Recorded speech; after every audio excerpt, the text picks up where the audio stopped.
Hey everyone, welcome back to our channel. If you're new here, please subscribe. I'd really love that. If you're returning, how you doing? My voice feels a little bit better today. Hopefully I don't start coughing. um, what we're going to be discussing today is how things are spreading in California. And, this is getting really, really concerning. Um,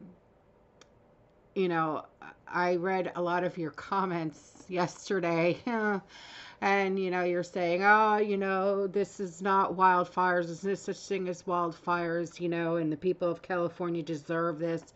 Please keep in mind that I have family members that live in California, okay? And one of my cousins is right now, she's battling cancer. She's got stage 4 breast cancer. So please understand that she does not deserve this, okay?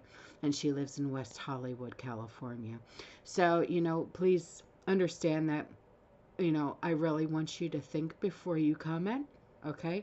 Because that was very hurtful for you guys to say things like that, all right? Not all of you were saying rude things like that, but there were a few of you, and I want you to understand that we do have community members that live in California, and we also have family members and friends that live in California, and it's not cool. It's really not. All right. So, we're going to be looking at what's really going on. And in my opinion, maybe this is wildfires, maybe it's not, but in my opinion, I think this is arson.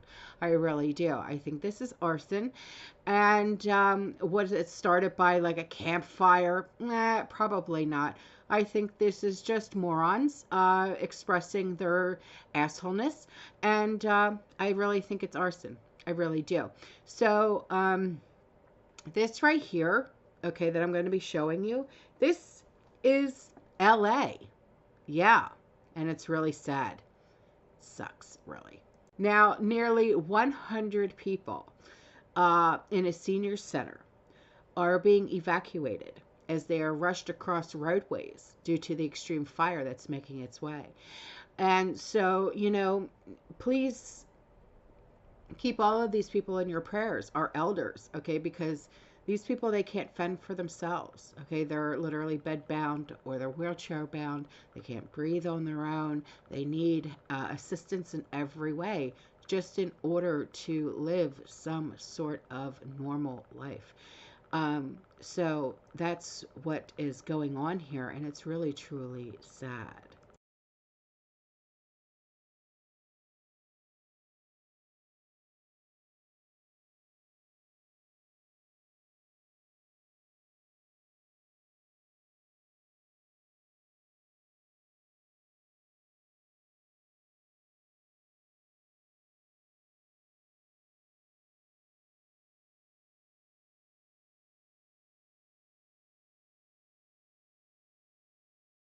So this is one thing that I found to be very, very odd. And this is why I say arson. Californians had their homeowners insurance canceled prior to these fires. And from what I'm hearing, it was like 2 months, 3 months, 4 months, up to 6 months before these fires even started. And the mayor of Los Angeles right now, she's vacationing in Africa. Yeah, so she's spending tax dollars that's supposed to be funding the fire department. Um, and it was, sent to the Ukraine and whatnot. And there's actually no water. Yeah, there's no water to even put out these fires. And California is right next to an ocean. So let's try and figure this one out. Make this make sense, because I can't. My heart goes out, obviously, to the people with their homes, and I'm watching the small businesses around us go up in flames. This is people's livelihoods, so it's devastating. But what is most concerning to me is our first responders and our firefighters who are trying to battle this. There's no water in the Palisades. There's no water coming out of the fire hydrants. This is an absolute mismanagement by the city. It's not the firefighters' fault, but it's by the city.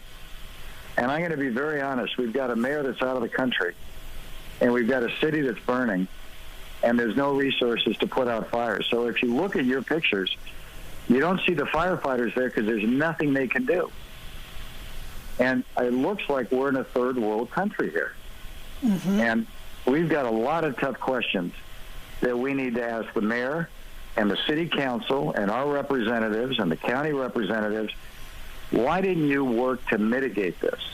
What was your brush mitigation program? I heard you earlier talking about it's been dry because there hasn't been rain. That's not the biggest problem here. The brush up in these hills that are controlled by the city and the county, I would bet you that if they haven't been handled, mitigated, pruned, removed for probably 30 or 40 years. This was a disaster waiting to happen. And what's predictable is preventable. And who's paying the price are all of these people in their homes and their businesses tonight. Now, we'll rebuild, but the majority of this community is going to have a tough time rebuilding their lives. So it's almost like a dramatic apocalyptic footage of the rising. Never, ever seen anything like this. You know, the sun rising behind LA, the skyline shrouded in smoke from major, fires that are raging on, and it's just, it really truly is, and I feel for these people, I really truly do. I just hope that people can get to safety and save themselves and move on. This is wild. See how dark it is over here.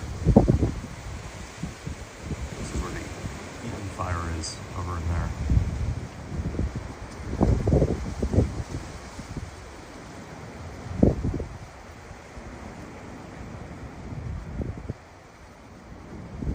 Crazy.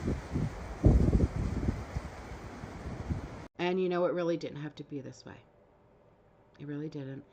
And there's no excuse for this to be even happening in the state of California. But like I said, when you have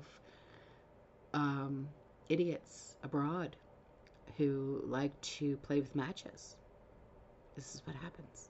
Yeah. We are in bumper-to-bumper traffic right now as hundreds of people try to get out. You can see flames here on both sides of the road with very little visibility. Many abandoning their vehicles to flee on foot. Policemen started telling everybody, get out of your car, leave your car if you want to live. A bulldozer brought in to clear a path, pushing dozens of cars out of the way. Smoke from the growing fire darkening the skies. This man breaking down, desperate to reach his dogs. I've been trying to get to my house for 5 hours. Later reunited, his house thankfully saved. Overnight, a high school up in flames. The fire hitting some of California's most famed areas, home to iconic houses and sites and many celebrities. Chris Pratt posting overnight, please send prayers and strength to those affected. James Woods posting this video of the fires approaching his home. Beloved actor Steve Guttenberg among those stepping up to help his neighbors. When things like this occur, you really realize how vulnerable you are and how important community is. Scenes of unbelievable devastation and loss as the relentless winds fueling these fires show no signs of letting up. So here is a new fire that has exploded in Hollywood Hills. I just don't know. I don't know what to make of all of this. I really don't. So a blazing wildfire has erupted in the Hollywood Hills, and it's putting the Hollywood sign. That's at risk right now, going up in flames, because it's racing towards Hollywood Boulevard, and residents are bracing for evacuation as the situation is intensifying. And these fires, they are increasingly appearing to be a work of arson, like I said. So we can only hope that whoever did this, the person or the people, that they get caught. How will they get caught? I don't know. But hopefully they do get caught. I really do. Yo, LA is literally on fire. I'm driving home because somebody said the Hollywood Hills were on fire, and you can literally see the freaking fire in the Hollywood Hills. Like, this is right now in LA. Hollywood Hills, the fire is spreading fast towards West Hollywood, and that's where my family lives. So I could only hope that my cousins, Debbie and Renee and Kelly and Elisa, they get out of there. And because Renee has 4 children, and one of them is severely disabled, and the other 2 are young twins. They're only 10 years old, and then Ethan, but he is in college right now. So hopefully they all get to safety. I really do. So let's just all please keep everyone in their prayers, and that hopefully everyone gets to safety.